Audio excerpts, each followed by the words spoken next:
Thiruvananthapuram mayor Arya രാജേന്ദ്രനും ഭർത്താവും എംഎൽഎയുമായ സച്ചിൻ ദേവും അധികാര ഹുങ്ക് കാട്ടി വിഷയം കൂടുതൽ പ്രതിരോധത്തിലേക്ക്.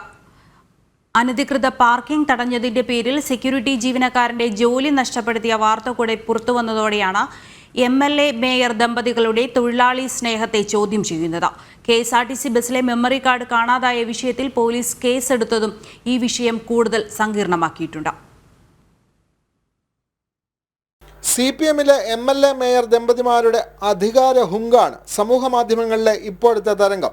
മാസങ്ങൾക്ക് മുമ്പ് തലസ്ഥാനത്തെ ഒരു സെക്യൂരിറ്റി ജീവനക്കാരന്റെ പണിയും തെറിപ്പിച്ചത് അധികാരമുള്ള CPM ദമ്പതിമാർ തന്നെ.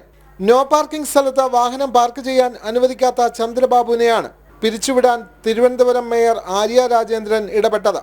ഇത് പറയുമ്പോൾ പണി നഷ്ടപ്പെട്ട തൊഴിലാളി ദിനത്തിൽ വിതുമ്പുകയും ചെയ്തു. എനിക്ക് 2 കുഞ്ഞുങ്ങളെ വളർത്തുന്നതിന് എനിക്ക് കടം അവലൊക്കെ ഉണ്ട്. പിന്നെ പറയാൻ ബുദ്ധിമുട്ടുണ്ട്. കാര്യം എൻ്റെ കർക്കിടക്കടവിൽ പോയതാണ്.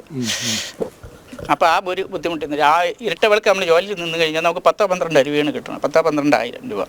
കൊതുവടി കൊള്ളണം, മഴ നനയണം, അവർ പറയുന്നതെല്ലാം അനുസരിക്കണം. KSRTC ബസ് ഡ്രൈവർ യദുവിനെ പിരിച്ചുവിടാൻ കോർപ്പറേഷനിൽ പ്രമേയം അവതരിപ്പിച്ച മേയർ സെക്യൂരിറ്റി ജീവനക്കാരനെ പറ്റി മിണ്ടിയിട്ടില്ല.